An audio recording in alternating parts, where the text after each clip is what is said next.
नमस्कार, adjust money में आप सभी का स्वागत है। मैं हूं आप सभी के साथ दीक्षा। जैसा कि आप सभी जानते हैं कि भारतीय कृषि अनुसंधान अब देश में गेहूं और धान की जगह 3M की खेती को देने वाला है बढ़ावा। लेकिन इसके पीछे क्या है वजह, जानेंगे हम आज की इस रिपोर्ट में। नमस्कार, मैं दीक्षा हूं आप सभी के साथ।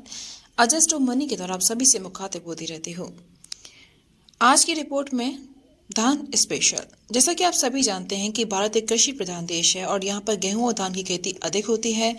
इसी की वजह से भारत गेहूं और धान के उत्पादन में दुनिया के शीर्ष देशों में शामिल है और ये उत्पादन देश की अर्थव्यवस्था में भी मजबूती प्रदान करता है, क्योंकि भारत कई देशों को गेहूं व चावल एक्सपोर्ट करता है। पर अब भारत का अग्रणी कृषि संस्थान भारतीय कृषि अनुसंधान परिषद ICAR ने अब देश में गेहूं और चावल के उत्पादन की जगह 3M की खेती को बढ़ावा देने का बड़ा अहम फैसला ले लिया है।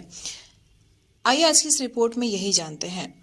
3M का मतलब मक्का, गेहूं और मस्टर्ड। जी हाँ, आप सोच रहे हो 3M का मतलब क्या है, तो उसका मतलब है मक्का, गेहूं, मस्टर्ड। ICAR उप महानिदेशक AK सिंह ने बातचीत के दौरान गेहूं और चावलों की खेती के बजाय देश के अंदर 3M का उत्पादन बढ़ाने पर जोर देने की बात कही है। उन्होंने मक्का, गेहूं और मस्टर्ड यानी सरसों को 3M की संज्ञा भी दी है। ICAR बैठक में बताया गया है कि गेहूं और चावल पर ध्यान केंद्रित करने की बजाय 3M मक्का, गेहूं और सरसों की खेती को सीधे बढ़ावा दिया जाना चाहिए। देश में कृषि इनपुट कंपनी धानुका समूह के सहयोग से आयोजित इस बैठक में देश केवल लगभग 33 कृषि विद्यालय केंद्रों के कई कृषि वैज्ञानिकों और ICAR के वैज्ञानिकों ने बैठक में भाग लिया था, जिसमें नीति निर्माताओं, किसानों सहित अन्य लोगों की भागीदारी भी देखी गई थी।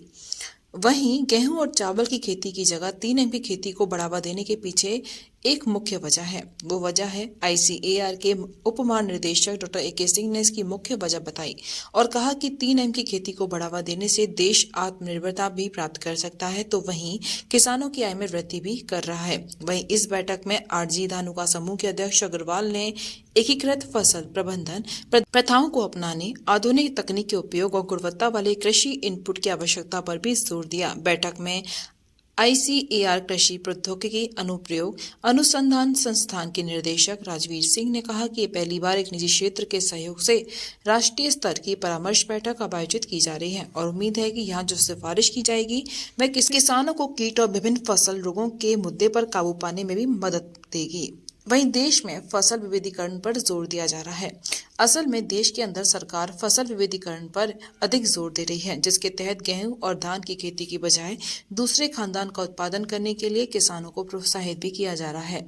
असल में लंबे समय तक एक ही तरह की फसल का उत्पादन करने से खेती की उर्वरक क्षमता भी काफी प्रभावित होती है। इस वजह से सरकार फसल विविधीकरण अपनाने वाले किसानों को अब प्रोत्साहन राशि भी दे रही है। तो ये थी आज की रिपोर्ट जो मैंने आपको दी है, और अधिक जानकारी के लिए बने रहिए अजस्ट मनी के साथ। अजस्ट मनी 42 कमोडिटीज पर पूरी विश्लेषण के साथ आपको हर जानकारी उपलब्ध करवाता है। और अधिक अच्छी रिपोर्ट के लिए, एक विशेष रिपोर्ट के लिए आप हमारे दिए हुए नंबर पर कॉल कर सकते हैं। नमस्कार।